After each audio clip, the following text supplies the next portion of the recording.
உங்கள் தலையில் கிருபை என்னும் கிரீடம் இருக்கும் வரை எதற்கும் நாம் கவலைப்பட வேண்டிய அவசியமில்லை. ஒவ்வொரு நாளும் உங்கள் வாழ்க்கையில் கிருபை மேல் கிருபை, கிருபை மேல் கிருபை என்று ஆண்டவருடைய கிருபை பலுகி பெருகி கொண்டே இருக்கும். இது உங்களோடு அவர் செய்திருக்கும் நித்திய உடன்படிக்கை. அடுத்து ஒரு கிரீடத்தை குறித்து வேதம் பேசுகிறது, அவருடைய இரக்கங்கள். ஒரு மனிதனுடைய தலையில் எத்தனை கிரீடத்தை தான் வைக்க முடியும்? ஒரே ஒரு கிரீடத்தை தான் வைக்கலாம். எப்படிப்பட்ட அரசனாக இருந்தாலும் ஒரு கிரீடத்திற்குத்தான் அந்த தலையிடம் உண்டு. ஆனால் வேதம் சொல்லுகிறது, கிருபை என்று ஒரு ராஜமுடி மட்டுமல்ல, இரக்கம் என்னும் ஒரு ராஜமுடி. இந்த இரக்கம் என்று சொல்லாமல் அது இரக்கங்கள் என்று தேவன் சொல்கிறார்.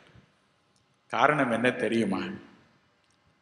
வெளிப்படுத்தின விசேஷம் 19ஆம் அதிகாரம் 12ஆம் வசனம் சொல்லுகிறது, இயேசு கிறிஸ்துவின் சிரசில் அநேக கிரீடங்கள் இருக்கின்றனவா. அவருடைய சிரசில் அநேக கிரீடங்கள் இருக்கின்றனவா. இயேசு கிறிஸ்துவுக்கு ஒரு கொள்ளை ஆசை உங்களையும் என்னையும் பற்றி. என்ன தெரியுமா? 1 யோவான் 4ஆம் அதிகாரம் 17ஆம் வசனத்தின் படி, அவர் இருக்கிற வண்ணமாக இந்த உலகில் நாம் இருக்க வேண்டும்.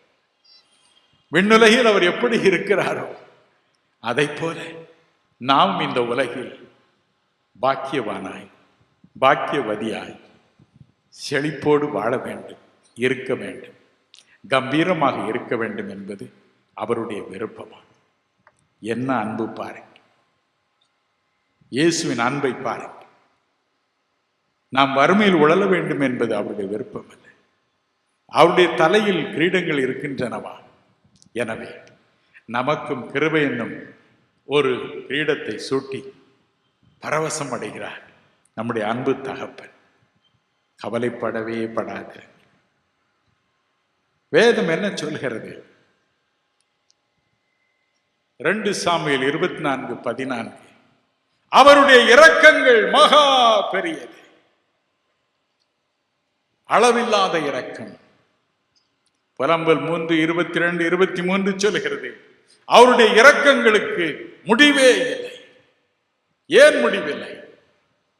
2 கொரிந்தியர் 1:3 சொல்கிறது, அவர் இரக்கங்களின் பிதா, இரக்கங்களின் தகப்பன், இரக்கங்களின் ஊற்று, இரக்கங்களின் தோற்று. அவரிடமிருந்து புறப்படும் இரக்கங்களுக்கு முடிவே இல்லை. அவரும் முடிவில்லாதவர். மட்டுமல்ல, எபேசியர் 2:4 பாருங்க, அவர் இரக்கத்தில் ஐஸ்வர்யம் உள்ளவர்.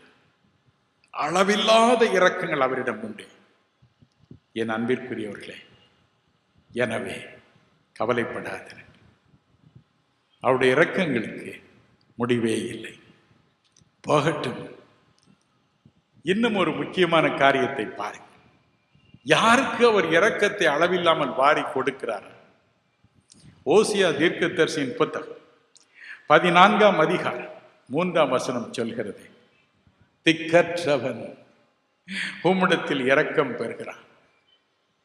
திக்கற்றவன் உம்மிடத்தில் இரக்கம் பெறுகிறான். பவுலடிகளை பாருங்கள். 1 தீமோத்தேயு 1:13 அவர் சொல்கிறார், நான் தூஷிக்கிறவனாயிருந்தேன், துன்பப்படுத்துகிறவனாயிருந்தேன், கொடுமை செய்கிறவனாயிருந்தேன், ஆனால் நான் திக்கற்றவனாயிருந்தேன். பாவியாகி எனக்கு, பாவிகளில் பிரதான பாவியாகிய எனக்கு ஒரு திக்கு இல்லை.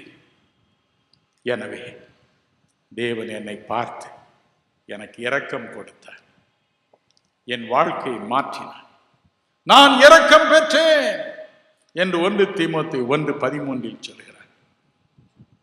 திக்கற்றவன் தேவனே உம்மிடத்தில் இரக்கம் பெறுகிறார் என்று ஓசியா தீர்க்கதரிசி எழுதி வைத்தார். அந்த இரக்கத்தை அவர் பெற்றார். நாட்கள் கடந்தன.